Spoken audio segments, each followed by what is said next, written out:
మీకు సగం ఇచ్చేటువంటి అంటే వాళ్ళని కూడా వదలలేదు. అందుకని ఆంధ్రప్రదేశ్లో ఎవరు కూడా వ్యాపారాలు సెటప్ చేయలేదు, ఎవరు ఇండస్ట్రీస్ పెట్టారు.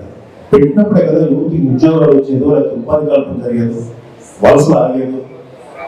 సో ఇలాంటి దుర్మార్గమైన పరిస్థితులు. సో జనసేన ఏం చేస్తుంది, మీకు షణ్ముఖం గురించి తెలుసు, యూత్కి ఎంపవర్మెంట్ కోసం, యూత్కి ఇండిపెండెంట్గా పెరగడం కోసం యూత్కి ఖచ్చితంగా ఒక ఫైనాన్స్ చేసి ఫ్రీ ఫైనాన్స్ ఫ్రీగా ఇచ్చి వాళ్ళ ద్వారా ఉద్యోగాలు వ్యాపారాలు పెంచుకోవడానికి కుల మతాలకు అతీతంగా ప్రతి పేదవాడికి ఉపయోగపడే విధంగా ఎస్పెషల్ యూత్కి ఎంటర్ప్రీనర్స్గా వ్యాపారస్తులుగా మార్చడానికి చేసేటువంటి ఆలోచనలు అలాగే చాలా ఉన్నాయి. మీరు షణ్ముఖంగా చూసుకుంటారు. కళ్యాణ్ బాబు గారి అదర్ కాన్సెప్ట్ ఏంటంటే విద్య, వైద్యం, అమ్మఒడి, నాన్నగారి బాటిల్, ఈ కాన్సెప్ట్ లేదు ఇక్కడ. విద్య మీకు 10 మంది ఉన్నా 100 మంది ఉన్నా చిన్నపిల్లలు ఎంతమంది ప్రతి వాడికి విద్య ఇవ్వాలి, వైద్యం ఇవ్వాలి, ప్రతి వాడికి ఫ్రీగా వైద్యం జరగాలి. అక్కడ ఏమైపోయిందంటే అంటే నోటికి తీవ్రరాజు వదిలేసినారు తప్ప అసలు ఆహారం వరకు అంటే మంచి ఉద్యోగ సపోర్ట్ ఇంత దుర్మార్గం ఉంది. సో పవన్ కళ్యాణ్ గారి యొక్క అధికారంలో వస్తే విద్య, వైద్యం, మౌలిక సదుపాయాలు, తాగునీరు, సాగునీరు అన్ని పర్ఫెక్ట్గా ఉంటాయి. రైతులు ఒక స్వర్ణయుగాన్ని చూస్తారు.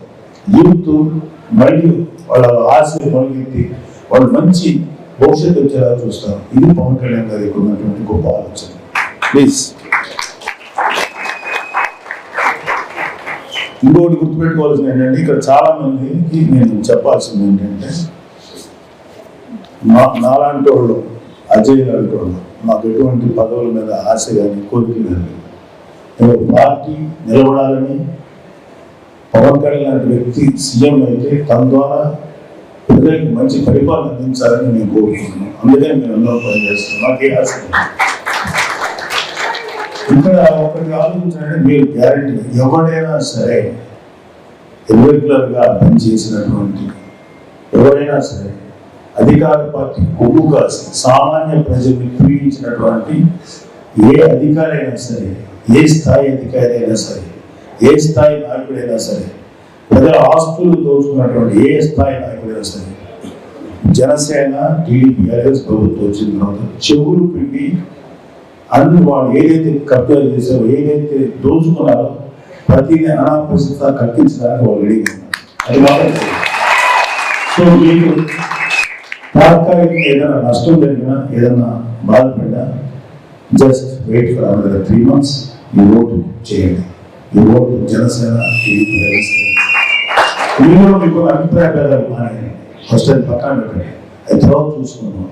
ముందు ఎలా ఓడించాలి దుర్మార్గ ప్రభుత్వాన్ని ఆలోచించండి. మనలో మనం కొట్టేసుకొని మనలో మనం గొడవ పెట్టుకుంటే పక్కన ఒకసారి ఈజీగా ఉంటుంది. మనం చంపడానికి వస్తుంది. అందరం చిన్న చిన్న గొడవలు ఉంటాయి, కానీ వాడిని చంపేటప్పుడు వస్తుంది. వాడిని ఎదుర్కోవాలంటే ముందు మనలో మన గొడవలు సర్దుకోవడము, పరిష్కరించుకోవడం, అలాగే పక్కన పెట్టి ముందు వాడిని కొట్టి ఆ తర్వాత చూసుకోవాలి. సో జనసేన కార్యకర్తలు, వీర మహిళలు ఖచ్చితంగా మీరు గట్టిగా యుద్ధం చేయండి, గట్టిగా ఫైట్ చేయండి. పవన్ కళ్యాణ్ అంటే గొప్ప నాయకుడు, శతాబ్దానికి ఒక్కొక్కడు దొరకదు. అతను మీరు థ్యాంక్ యూ వెరీ మచ్. జై జనసేన.